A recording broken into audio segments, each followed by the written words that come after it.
হুরায়রাকে বলছেন, আবু হুরায়রা, যদি আল্লাহকে ভয় করো আর যদি তোমার চরিত্র ভালো হয় তাহলে এই দুইটা গুণের কারণে জান্নাতে চলে যাবে। আল্লাহর ভয় আর চরিত্র। আল্লাহ রাসূল সাল্লাল্লাহু আলাইহি ওয়াসাল্লাম চরিত্রের কথা কেন বললেন? সালাতের কথা বললেন না, যাকাতের কথা বললেন না, হজের কথা বললেন না, উমরার কথা বললেন না, দানের কথা বললেন না।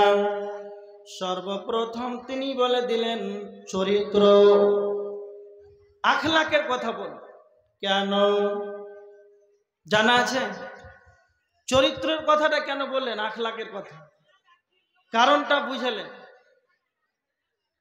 দেখেন কয়টা প্রধান বক্তা। চরিত্র কেমন জিনিস, কেমন বস্তু যে তাকে আগে ধরলে চরিত্র ঠিক করো। আচ্ছা, আপনাদেরকে একটা কথা বলছি। চরিত্র, যেগুলো বড় বড় ডাম্পার, 10 চাকার লরি, ওই টায়ারের ভিতরে, টিওর ভিতরে হাওয়া বাতাস কত থাকে? পাম্প জানা আছে? কারো জানা আছে? জানা নাই? 100 হাওয়াকে ধরে রাখার জন্য একটা টায়ারকে মেহনত করে বানানো হয়েছে না হয়নি? একদিন হঠাৎ করে 100 হাওয়াকে থেমে রাখা যাবে? ওকে বানাতে গিয়ে হাওয়াটাকে ধরে রাখার জন্য কত গবেষণা চিন্তা ভাবনা করে একটা টায়ার তৈরি করা হয়েছে, তার ভিতরে টিউব ভরেছে, তারপরে হাওয়াটাকে নলেজ দিয়ে তার হাওয়াটাকে ধরে রেখেছে। কেন? তার মানে হাওয়াকে ধরে রাখার জন্য এত কিছু মেহনত, হয়তো 6 মাসও লাগতে পারে। এই হাওয়াটাকে বের করার জন্য কয়টা লিক দরকার? কথা বলে, কথা বলে, একটা লিক যথেষ্ট। তার মানে একটা মানুষ তার বিবেক হওয়া থেকে নিয়ে 12 বছর থেকে 10 বছর থেকে নিয়ে তার ধীমে ধীমে চরিত্র বানাতে বানাতে বানাতে এত সুন্দর আখলাক, মানুষের কলিজা ঠান্ডা হয়ে যায়। এরকম পৃথিবীতে এমন কোনো শিক্ষাঙ্গন নাই, ভার্সিটি নাই, কোনো মাদ্রাসা নাই, কলেজ নাই যে আপনাকে যাবেন আর এখানে একটা অ্যাপস আছে আপনাকে ডাউনলোড করে পাঠিয়ে দেবে, এটা আছে আপনার চরিত্র নেন, আপনার চরিত্র ভালো হয়ে যাবে। আছে এরকম কোনো? আছে স্কুল কলেজ? কোনো ইউনিভার্সিটি নাই যে আপনাকে চরিত্রটা ভরে দিবে। চরিত্র নিজেকে বানাতে হয়। নিজের চরিত্রকে 10 থেকে নিয়ে 50-60 বছর পর্যন্ত বানালেন, আর লাস্টে 60 বছর বয়সে বৃদ্ধকালে বাঁশের গায়ে তোলে একটা মেয়ের সাথে ধরা পড়ে গেলেন, বলেন চরিত্র সম্পূর্ণটা থাকবে না একদিনকার গেল? কয়দিনকার গেল? পুরো চরিত্রটাই শেষ। টায়ারের টিউবের ভিতরে যেমন একটা লিক আপনার জন্য যথেষ্ট, তার মানে আল্লাহ রাসূল চরিত্রটা কেন বললেন এবার বুঝতে পেরেছেন? একে ধরে রাখতে হয় খুব মজবুত করে। হযরত আবু হুরায়রা আল্লাহর নবীকে আবার প্রশ্ন করলেন, আল্লাহর নবী, আন আকসারি মা ইদখিলুন নাস আন-নার, আল্লাহর নবী আপনি বলেন কোন কাজটি, কোন কর্মটি সবচাইতে বেশি মানুষকে জাহান্নামে নিয়ে যাবে? তখন আল্লাহর নবী বললেন, দুইটা কথা বললেন, আল ফাহম ওয়াল ফাত। একটা হলো মুখমণ্ডল আর একটা হলো লজ্জা স্থান। এই মুখমণ্ডলের কারণে, লজ্জা স্থানের কারণে বেশির মানুষ জাহান্নামে চলে যাবে। তার মানে এই দুইটাকে সর্বদা হেফাজতে রাখতে হবে। জবান আল্লাহ দিয়েছেন, 2 জন ফেরেশতা নিয়োজিত আছেন, মা ইয়ালফিযু মিন কাওলিন ইল্লা লাদাইহি রাকীবুন আতীদ। আপনি যা বলবেন তা আপনার প্রত্যেকটা ভাষা, প্রত্যেকটা কথা আপনার তালিপিবদ্ধ চলছে। তার মানে আল্লাহ জবান দিয়েছে, নিজের মন মতন চলা যাবে না, নিজের মন মতন যেটা মন সেটাই মুখ দিয়ে উচ্চারণ করা যাবে না। যারা ঈমানদার হবে, যারা পরেশগার হবে, এরা কোনোদিন অপ্রয়োজনীয় ভাষা ব্যবহার করবে না। যারা চালাক হবে, যারা ভদ্র হবে, যাদের কথার ওজন বেশি থাকবে, এরা কোনোদিন অপ্রয়োজনীয় কথা বলবে না। কেননা এই মুখের কারণে মানুষ জাহান্নামে চলে যাবে। আল্লাহর নবী বলেছেন, তিরমিজি শরীফের হাদিস, মান কানা ইউমিনু বিল্লাহি ওয়াল ইয়াউমিল আখির, যদি তোমাদের আল্লাহর প্রতি ঈমান থাকে, পরকালের প্রতি যদি ঈমান থাকে, তো আল্লাহর নবী বলেছেন, ফালিয়াকুল খায়রান আও লিয়াসমুত, তোমরা ভালো ভালো ভালো আর নচেত আউলিয়া তোমরা চুপ থাকো। তোমাদের প্রয়োজন আছে, তোমাদের কথা বলা দরকার আছে, তোমরা সেখানে প্রয়োজন মাফিক কথা বলো। যেখানে তোমাদের প্রয়োজন নাই, এক কাপ চা খাবার জন্য 5 ঘন্টা প্রধান বক্তার মতো লেকচারে দিতে হবে, এটা তোমার প্রয়োজনের বাইরে, সেটা তোমার দরকার নাই। ফজরের সালাত আদায় করে নিলে আর 1 কাপ চা খাওয়ার জন্য সেখানে সকাল 9টা হয়ে গেল, কত নিজে গীবাত হয়ে গেল।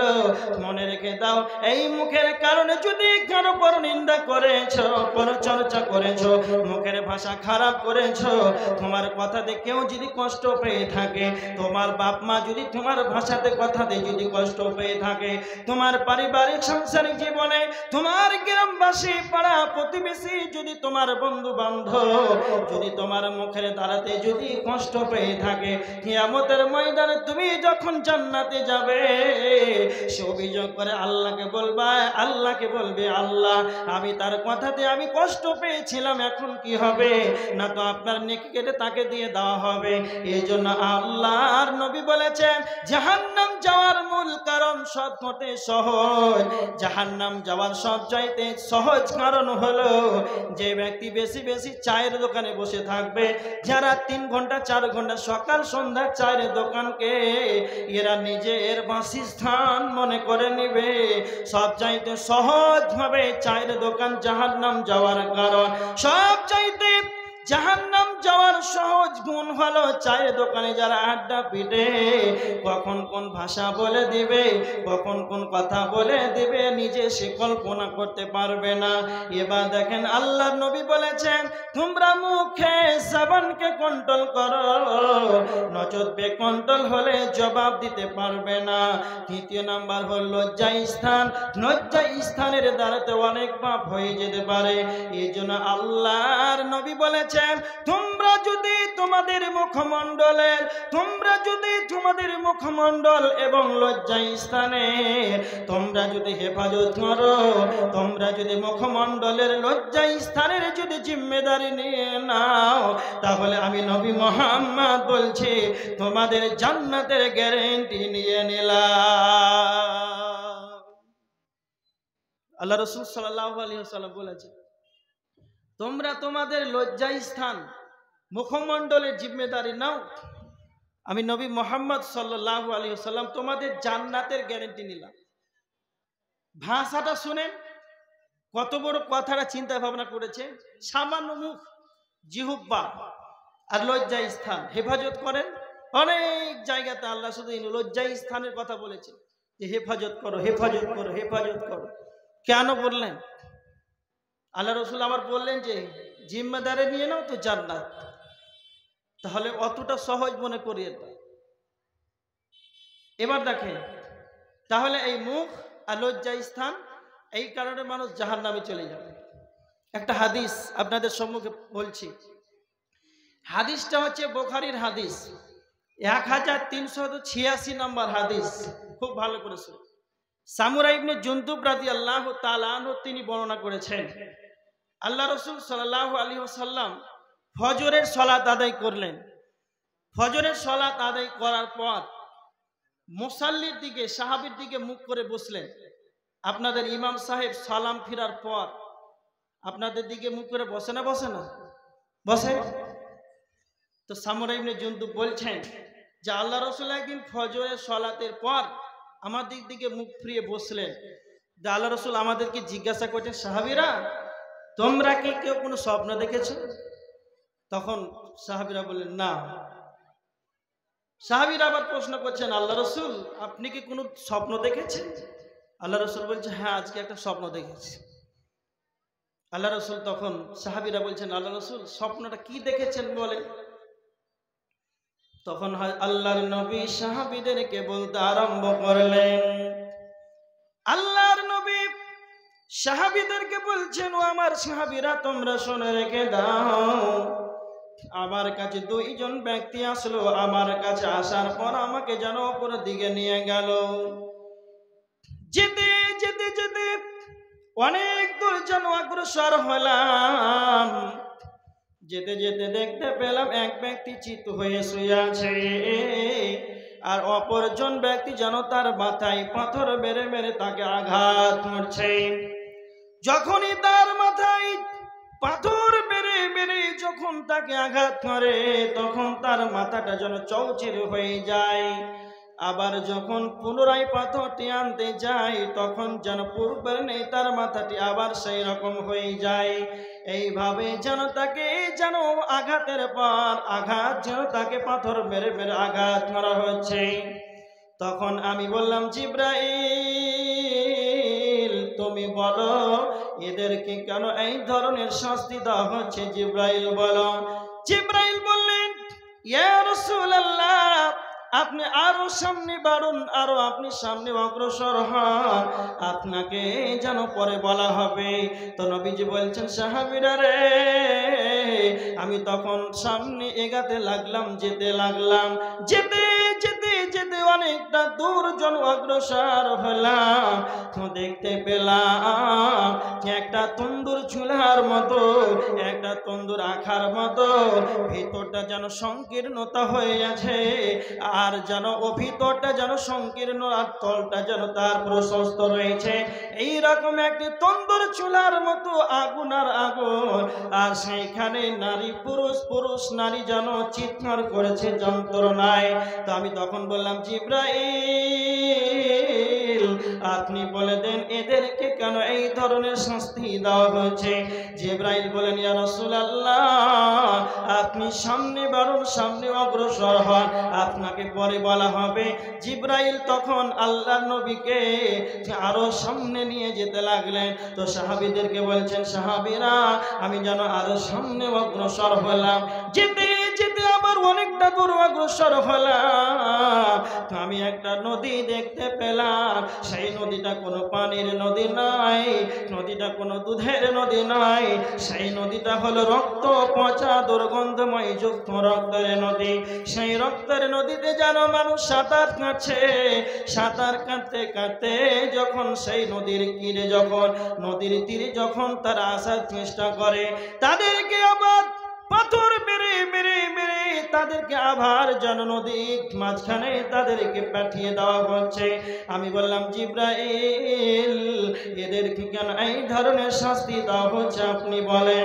আল্লাহর নবীকে এবার জিব্রাইল বলতে লাগলেন, ইয়া রাসূলুল্লাহ আপনি ভালো করে শুনেন, আপনি যখন প্রথমে দেখতে পেলেন, যখন আপনি প্রথম দেখতে পেলেন একজন ব্যক্তি ঠিক হয়ে শুয়ে আছে, আর অপরটি যেন তার পাথায় পাথর মেরে মেরে যেন আঘাত করছে, এই শাস্তির কারণটা শুনেন।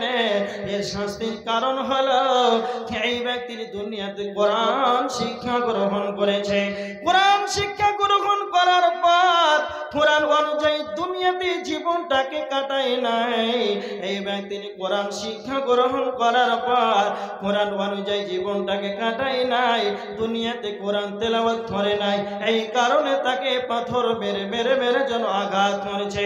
আমার সামনে ডানে বামে যতগুলো উপস্থিত রয়েছে আলেম ওলামা হাফেজ কারি, এদেরকে উদ্দেশ্য করে বলছি এটাই নয়, যারা মা বোনেরা আছেন আমার সামনে, যারা পুরুষরা রয়েছেন, সাধারণ মানুষ যারা কোরআন শিক্ষা গ্রহণ করেছেন, যারা কোরআন শিখেছেন, কোরআন পড়তে জানে, এটাকে আপনাকে প্রতিদিন আপনাকে একটা সময় বের করতে হবে।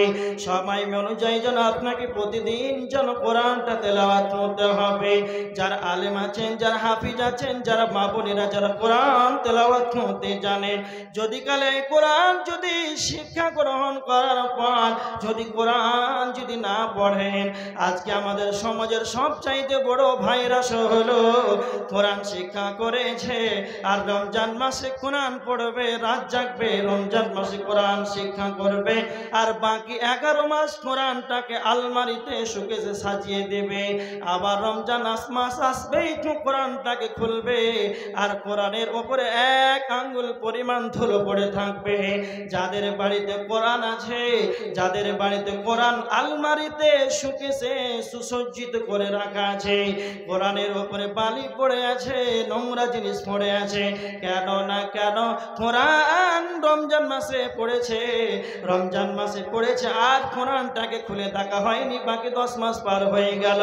এটাই আল্লাহর নবী বলছে, যারাই কোরআন শিক্ষা করবে আর কোরআনটাকে শিক্ষার পরে যেন সে কোরআনটাকে তেলাওয়াত করবে না আর কোরআন অনুযায়ী জীবন বিধানটাকে কাটাবে না, তাদেরকে এই ধরনের শাস্তি দেওয়া হবে।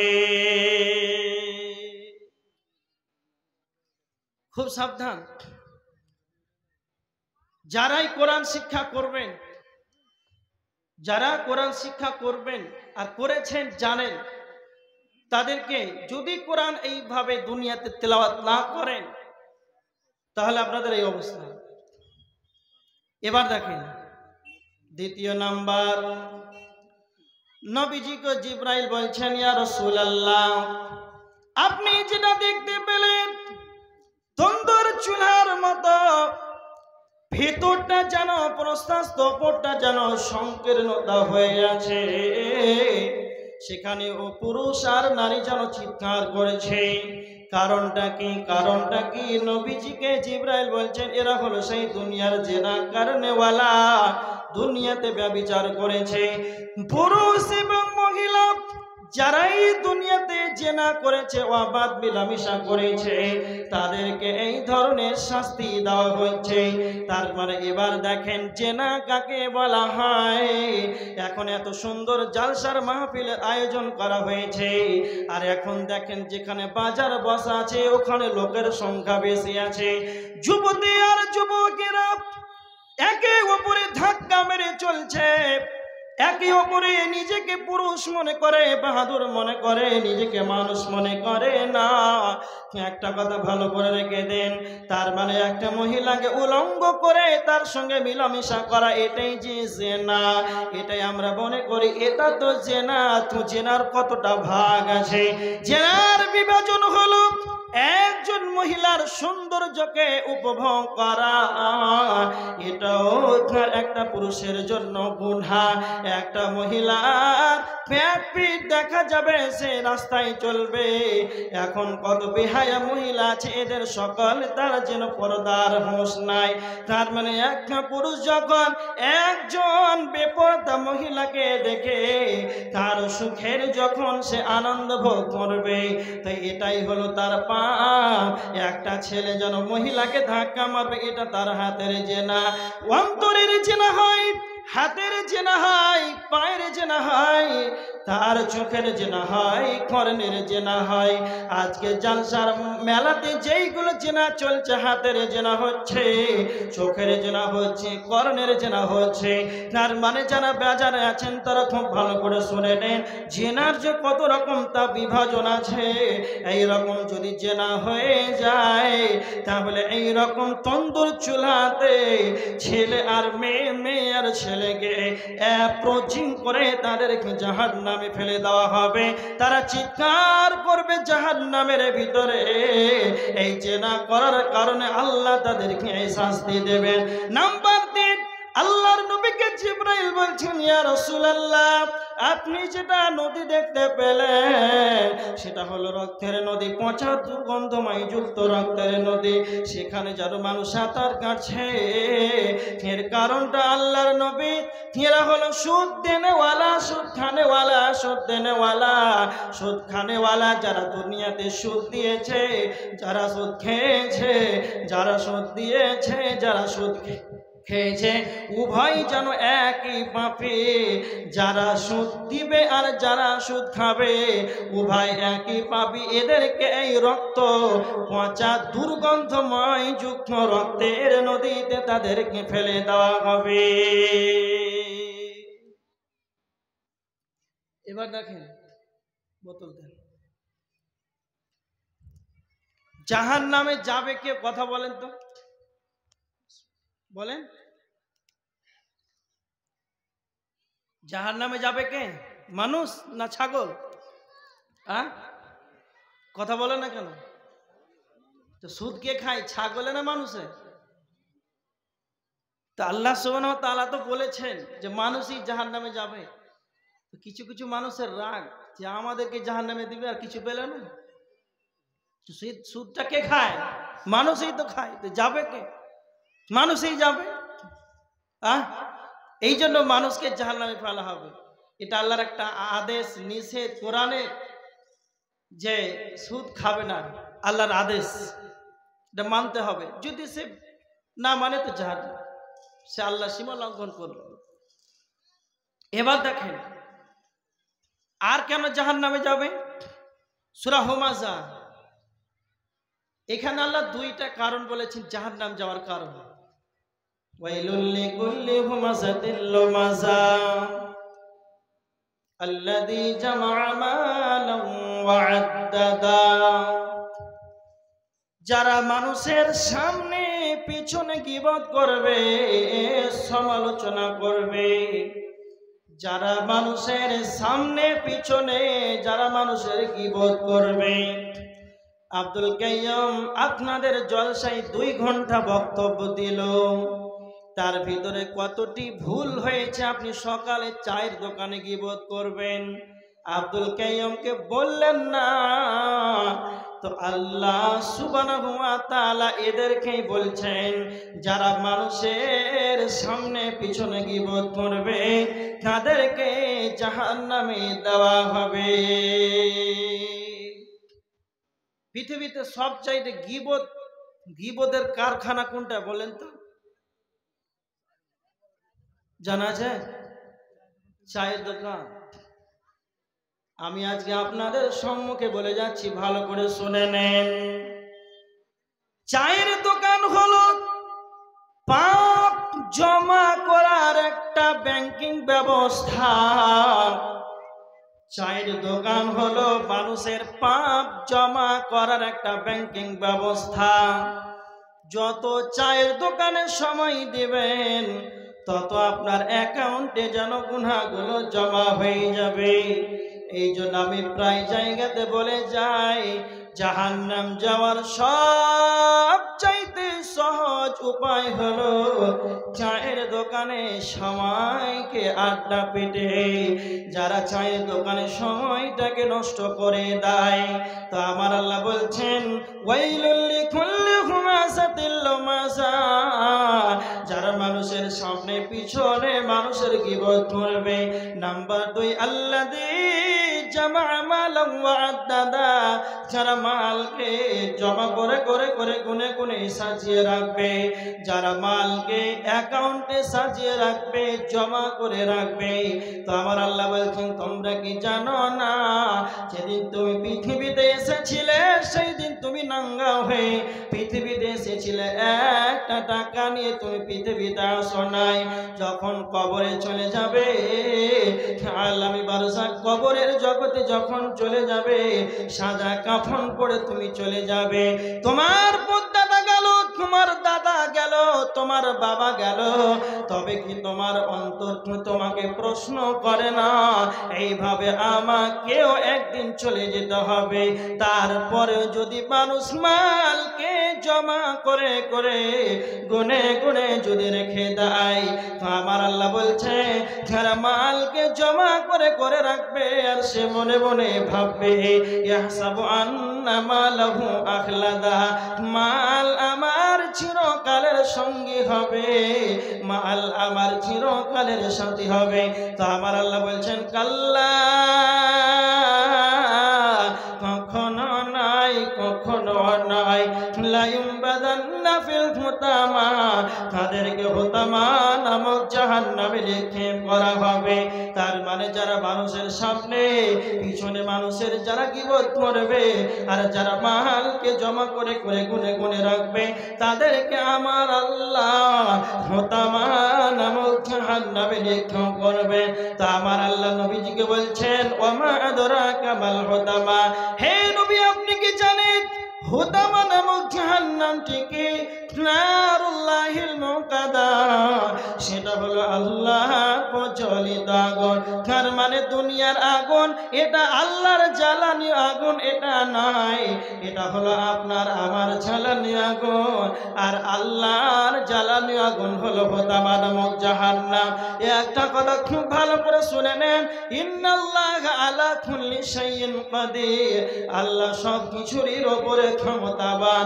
ইন্নামা আমরুহু ইযা আরাদা শাইয়া, আল্লাহ সুবহানাহু ওয়া তাআলা সূরা ইয়াসিনের 82 নম্বর আয়াতের ভিতরে আল্লাহ বলেছেন, ইন্নামা আমরুহু ইযা আরাদা শাইয়া, আল্লাহ যখন কোন জিনিসকে বানাবার ইরাদা করেন, ইচ্ছা করে, কেবল তিনি বলেন আইয়াকুল লাহু কুন ফায়াকুন, আল্লাহ বলেন হয়ে যা।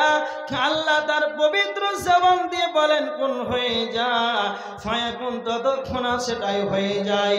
ওয়া হুয়াল্লাযী খালাকাস সামাওয়াতি ওয়াল আরদা ফি সিত্তাতি আইয়াম, আল্লাহ আসমান আর জমিনকে, আল্লাহ জমিন আর আসমানকে, নভমণ্ডল ভূমণ্ডলকে আল্লাহ 6 দিনে সৃষ্টি করেছেন। আল্লাহ নভমণ্ডল ভূমণ্ডলকে 6 দিনে সৃষ্টি করেছেন, কোনো লেবার লাগাই নাই। আল্লাহ তার পবিত্র জবান দিয়ে বলেছেন কোন হয়ে যা, এখন ততক্ষণ সেটাই হয়ে যায়। এবার দেখেন, তার মানে আল্লাহ সুবহানাহু ওয়া তাআলা বলছেন আমি যখন জাহান্নামকে বানাবো এটা নিয়ত করলাম, তখন আমি জাহান্নামকে বললাম না জাহান্নাম তুমি হয়ে যাও, জাহান্নাম তুমি হয়ে যাও, জাহান্নাম তুমি হয়ে যাও, এটা আমি বললাম না। আমি ফেরেশতাদেরকে বললাম ফেরেশতারা তোমরা জাহান্নামের আগুনকে প্রজ্বলিত করো। এবার আমার দিকে লক্ষ্য করেন, আল্লাহর নবী মুহাম্মদুর রাসূলুল্লাহ সাল্লাল্লাহু আলাইহি ওয়াসাল্লাম তিনি বলেছেন, তিরমিজির হাদিস, আল্লাহর নবী বলেছেন 2591 নম্বর হাদিস, ওকিদা আলান নারি আলফা সানাতে, জাহান্নামের আগুনকে 1000 বছর ধরে জাহান্নামের আগুনকে প্রজ্বলিত করা হলো। 1000 বছর ধরে জাহান্নামের আগুনকে জ্বালানোর পর জাহান্নামের আগুনের রং হয়ে গেল হাত্তা আহমাররা, জাহান্নামের আগুনের রং হয়ে গেল লাল। আবার নবীজি বলছেন সুম্মা উকিদা আলাইহা আলফা সানাতে, আবার 1000 বছর ধরে জাহান্নামের আগুনকে প্রজ্বলিত করা হলো, জাহান্নামের আগুনের রং হয়ে গেল একেবারে লাল। জাহান্নামের আগুনকে 2000 বছর ধরে যখন প্রজ্বলিত করা হলো, তখন জাহান্নামের আগুনের রং হয়ে গেল সাদা। সুম্মা উকিদা আলাইহা আলফা সানাতে, আবার 1000 বছর ধরে জাহান্নামের আগুনকে প্রজ্বলিত করা হলো। 3000 বছর ধরে জাহান্নামের আগুনকে প্রজ্বলিত করার পর জাহান্নামের আগুনের রং হয়ে গেল হাত্তা আসওয়াদা, জাহান্নামের আগুনের রং হয়ে গেল কালো। এতটাই কালো, এতটাই কালো, এতটাই কালো। দুনিয়ার আগুনকে যদি এখন অন্ধকারে জ্বালিয়ে দেওয়া হয়, তাহলে দুনিয়ার আগুনের গুণ হলো অন্ধকারটাকে ঠেলে যেন আলোকিত করে দেবে। আর জাহান্নামের আগুনে যখন মানুষদেরকে যখন জাহান্নামে ফেলে দেওয়া হবে, তো জাহান্নামের আগুন এতটাই কালো, এতটাই কালো কেউ কাউকে দেখতে পাবে না। জাহান্নামের ভিতরে মানুষ চিৎকার করবে, কিন্তু কেউ যেন কাউকে দেখতে পাবে না। এটাই আমার আল্লাহ বলেছেন নারুল্লাহিল মুকাদা, এটাই হলো আল্লাহ বলেছেন আমার প্রজ্বলিত আগুন। যাবে কারা, কে যাবে, যাবে কারা? ওয়াইলুল লিকুল্লি হুমাযাতিল লুমাযা আল্লাযী জামাআ মালান ওয়া আদ্দাদা, যারা মানুষের সামনে পিছনে গীবত করবে আর মালকে জমা করে করে রাখবে। ইয়াহসাবু আন্না মালাহু আখলাদা, সে মনে মনে ভাবে মাল আমার চিরকালের সঙ্গী হবে, তাদেরকে হোতা মানব জাহান্নামে নিক্ষেপ করা হবে।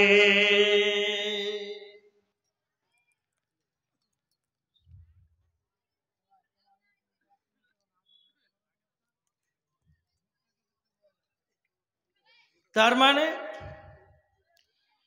হোতামা নামক জাহান্নামে নিক্ষেপ করা হবে, যারা মালকে জমা করে করে সাজিয়ে রাখে। তাহলে বিষয়টা ছিল জাহান্নামে যাবে কারা? গীবত কারা করে? মানুষে করে না গরুতে করে? কথা বলেন। মানুষে করে।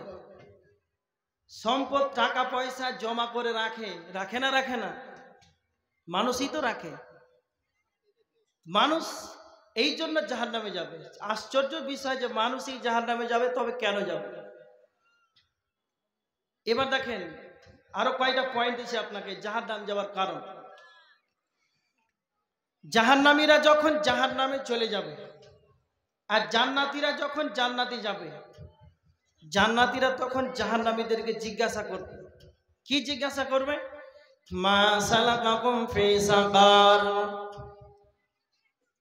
জাহান্নামীরা জান্নাতীদেরকে বলবে, জান্নাতীরা জাহান্নামীদেরকে বলবে, জাহান্নামীদেরকে জান্নাতীরা বলবে, ও জাহান্নামীরা, কেন তোমরা জাহান্নামে গেলে?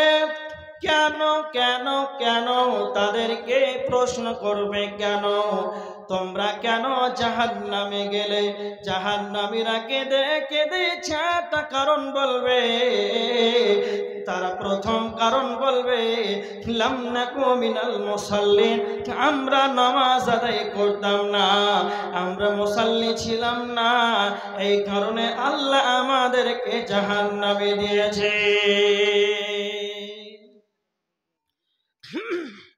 এখানে একটা খুব ভালো করে কথা শুনে, জাহান্নামীদেরকে জান্নাতীরা যখন জিজ্ঞাসা করবে যে তোমরা জাহান্নামে গেলে কেন, তখন প্রথম কারণ কি বলবে? কথা বলেন তো, কথা বলেন,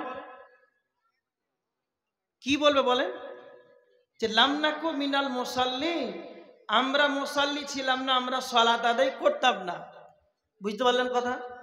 তাহলে জাহান্নাম যাওয়ার প্রথম কারণ কি? না তো বেনামাজি। কাউকে জাহান্নামী বলা যাবে না, কাউকে জাহান্নামী বলা যাবে না। কিন্তু মনে রাখবেন, সমস্ত ওলামাদের মত, সারা পৃথিবীর যত বড় বড় আলেম সবারই ঐকমত রয়েছে, বেনামাজি জাহান্নামে যাবে। কাউকে জাহান্নামী বলা যাবে না, কিন্তু বেনামাজি জাহান্নামে যাবে। কেন বেনামাজি জাহান্নামে যাবে? কেন?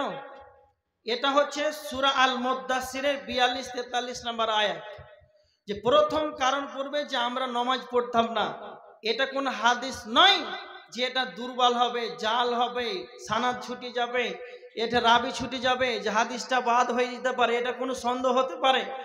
হাদিস হলে এটা আপনি ধারণা করতেন যে হ্যাঁ জাল হতে পারে, কিন্তু স্বয়ং আল্লাহ নিজেই বলেছেন যে জাহান্নামীদের জাহান্নাম যাওয়ার প্রথম কারণ কি? না তো এরা জাহান্নামে যাবে বেনামাজির কারণে। কথা বুঝতে পারলেন? তাহলে আল্লাহ যখন বলেছেন, আর কোনো সন্দেহ আছে আমাদের? কোনো সন্দেহ নাই।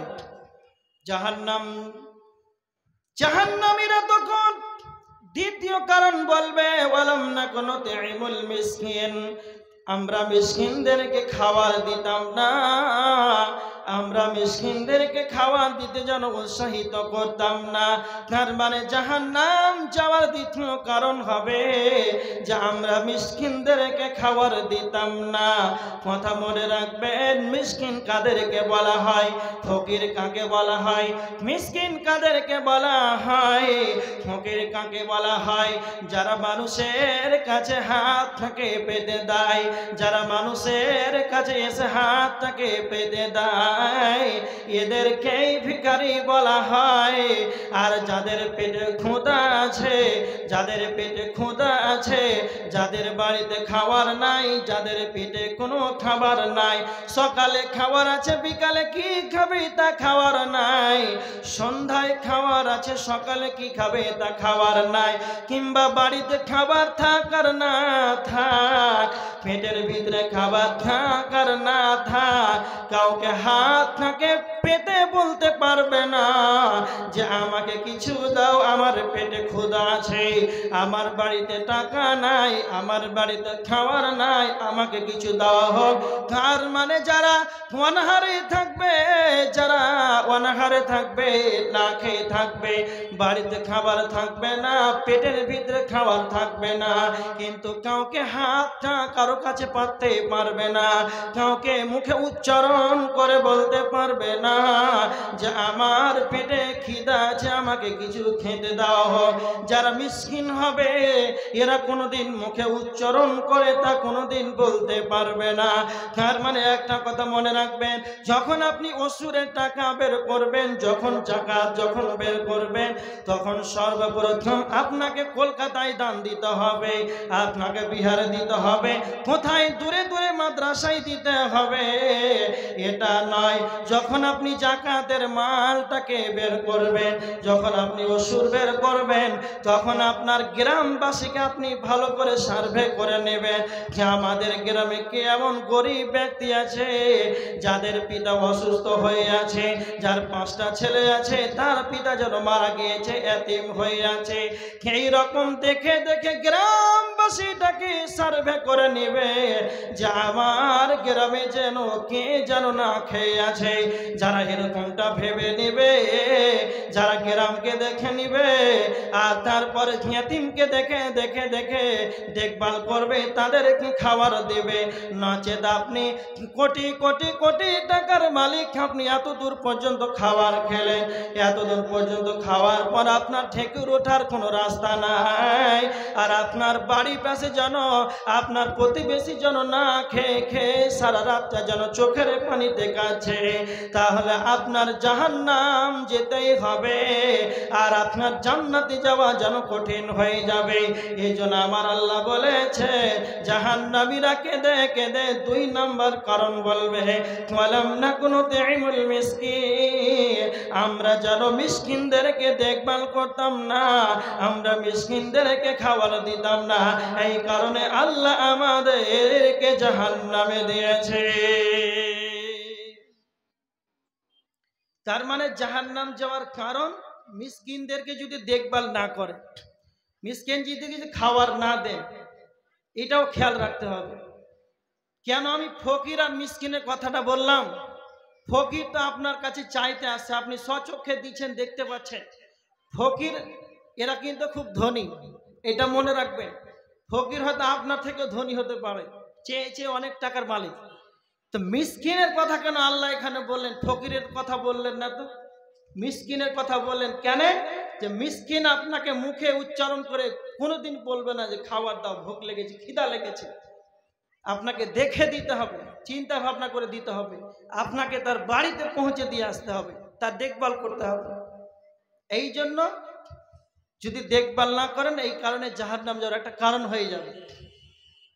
নাম্বার 3, ওয়া কুন্না নাখুদু মাআল খাইজিন, জাহান্নামীরা তখন কেঁদে কেঁদে 3 নম্বর কারণটা বলে দেবে যে আমরা মানুষদের সমালোচকদের সাথে আমরা সমালোচনা করে বেড়াতাম। তার মানে যারা মানুষের গীবত করবে, যারা মানুষের পরনিন্দা করবে, যারা মানুষের পরচর্চা করবে, যারা সমালোচকদের সঙ্গে সমালোচনা করবে, তারা জাহান্নামে চলে যাবে। জাহান্নামীরা তখন 3 নম্বর কারণ বলবে যে আমরা চায়ের দোকানে মানুষদের সঙ্গে সমালোচনা করতাম, এই কারণে আল্লাহ আমাদেরকে জাহান্নামে দিয়েছে। জাহান্নাম যাওয়ার 4 নম্বর কারণ, তারা বলবে কুন্না নুকাযযিবু বিয়াউমিদ্দিন, তারা বলবে আমরা কিয়ামতের দিবসটাকে আমরা অস্বীকার করতাম। কিয়ামত হবে, হাসর হবে, কিয়ামতের ময়দানে আল্লাহ আমাদেরকে উঠাবেন, আমাদের নেকিগুলো ওজন করবেন, ডান হাতে সার্টিফিকেট দেবে, বাম হাতে দেবে। এক কথায় আমরা কোনোদিন এইগুলোকে আমরা বিশ্বাস করতাম না, এই কারণে আল্লাহ আমাদেরকে জাহান্নামে দিয়েছে।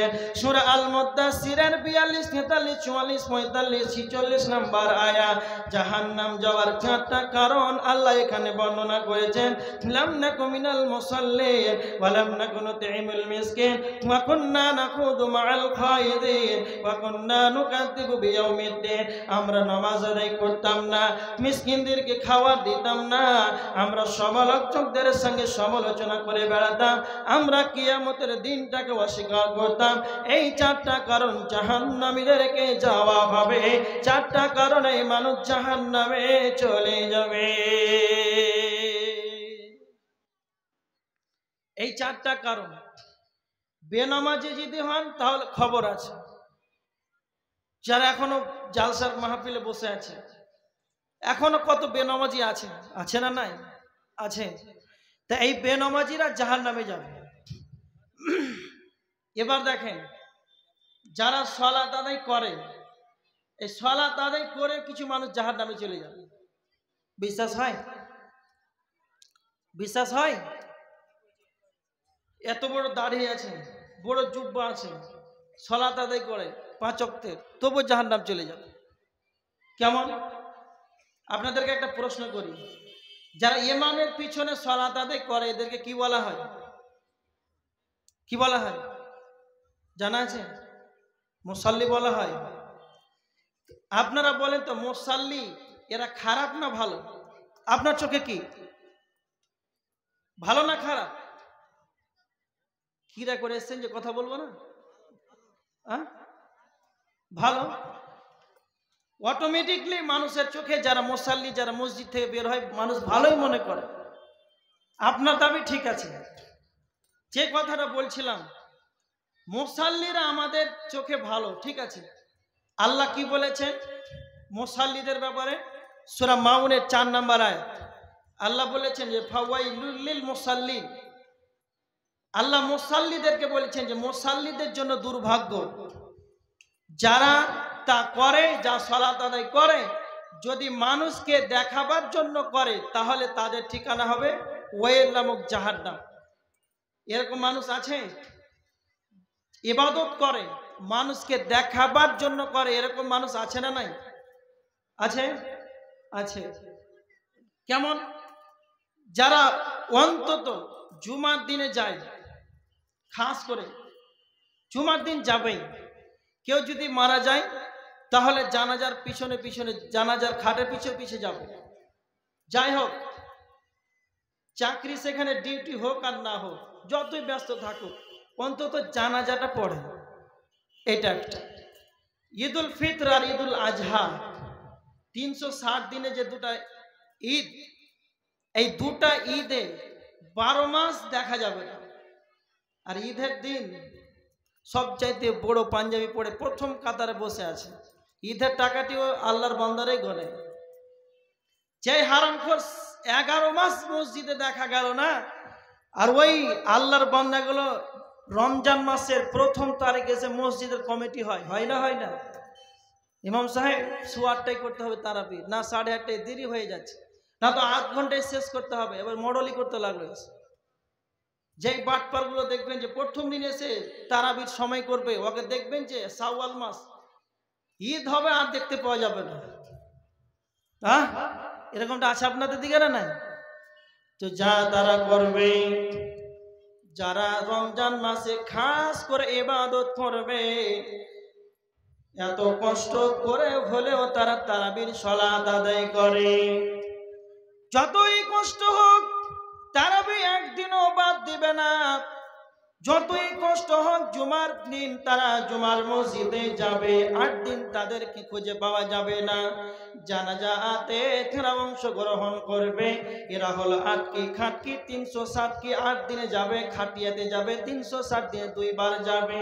তো আবার আল্লাহ বলছেন এই রকম মুসাল্লি, এর কারণ হলো এরা ফাওয়াইলুল লিল মুসাল্লিন, এই মুসাল্লিদের জন্য দুর্ভাগ্য। যা তারা করে কিন্তু মানুষকে দেখাবার জন্য করে, আমল করে মানুষ জাহান্নামে চলে যাবে। इस जमाना की लोग मेरे बात सुनते नहीं, सुनते तो समझते नहीं, समझते तो करते नहीं, करते तो अल्लाह ताला के लिए नहीं।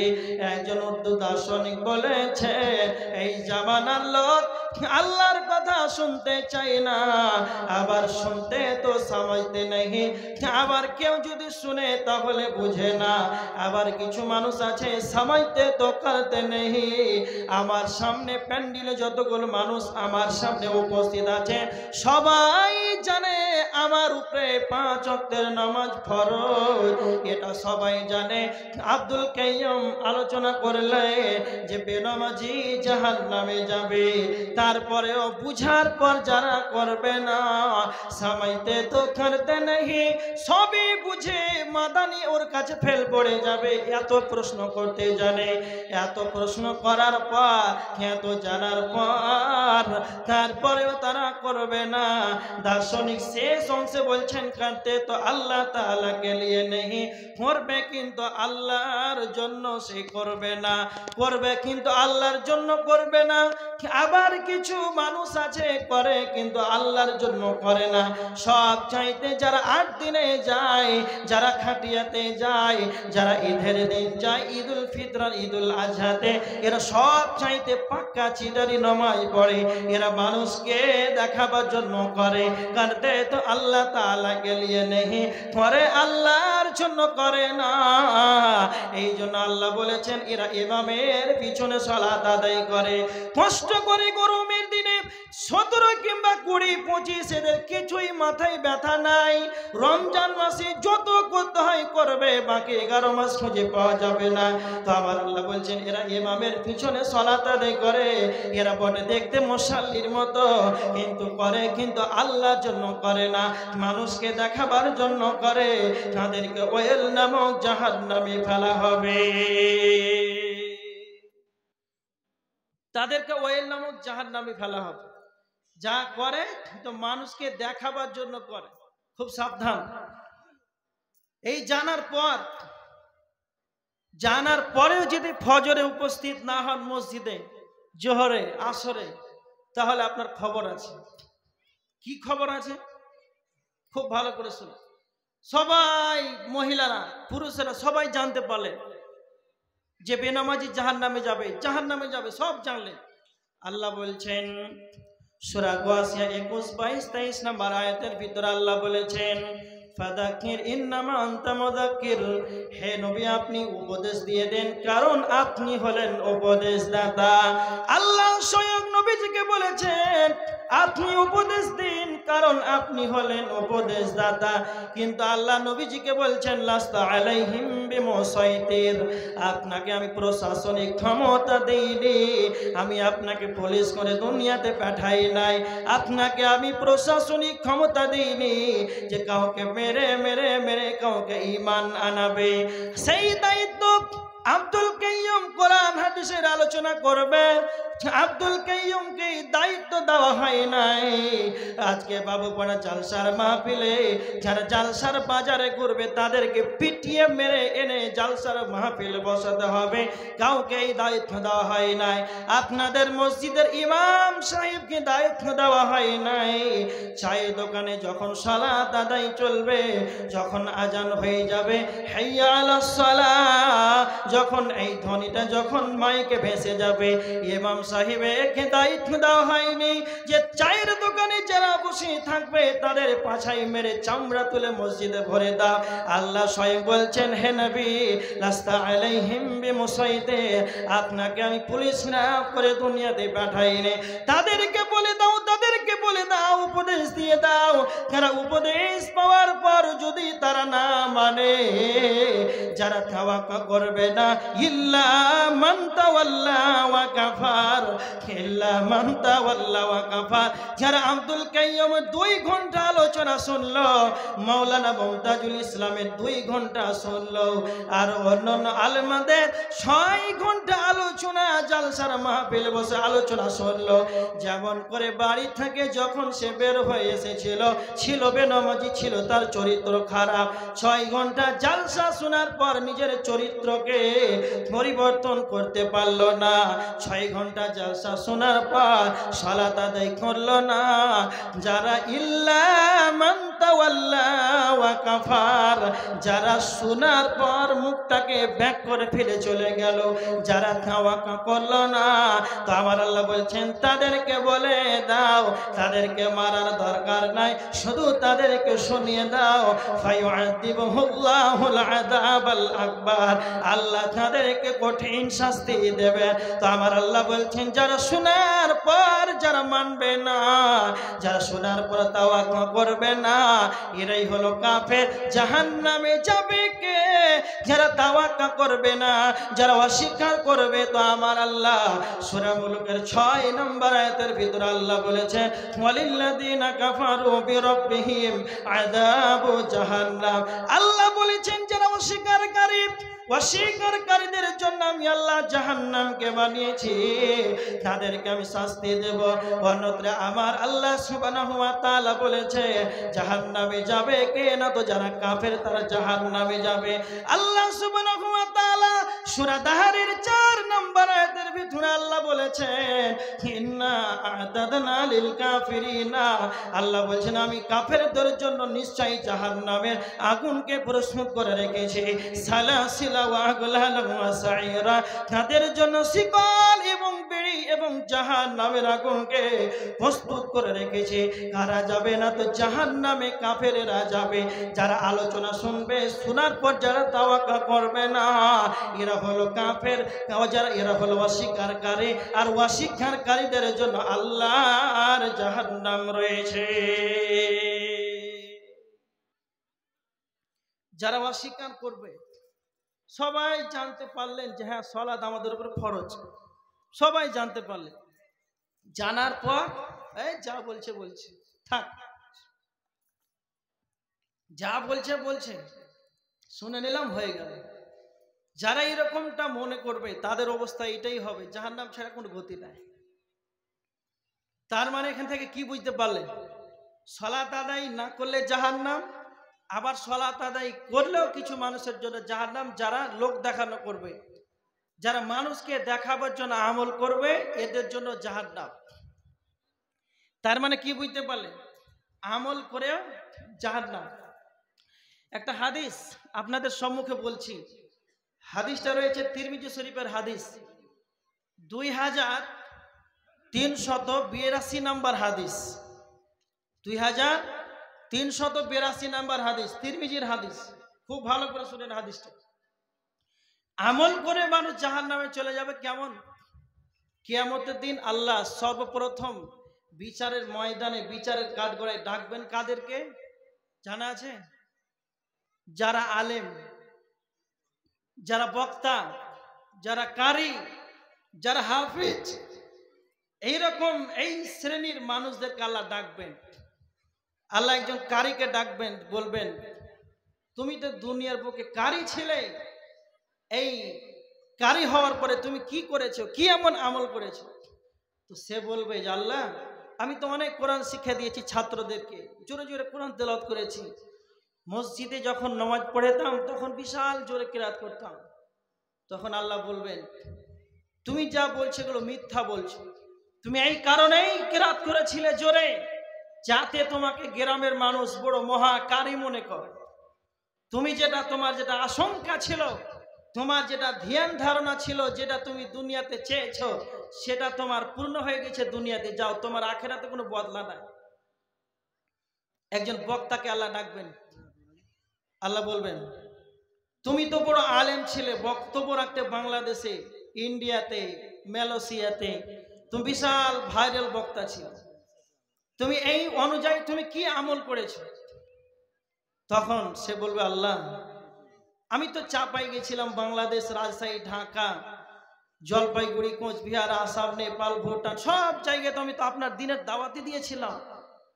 আল্লাহ তখন বলবেন তুমি এই জন্যই জোরে জোরে লেকচার দিয়েছিলে, জোরে কথা বলেছিলে, ভালো করে মানুষকে উঁচু কণ্ঠে বক্তব্য দিয়েছিলে, মানুষ যেন তোমাকে ভাইরাল বড় বক্তা বলে।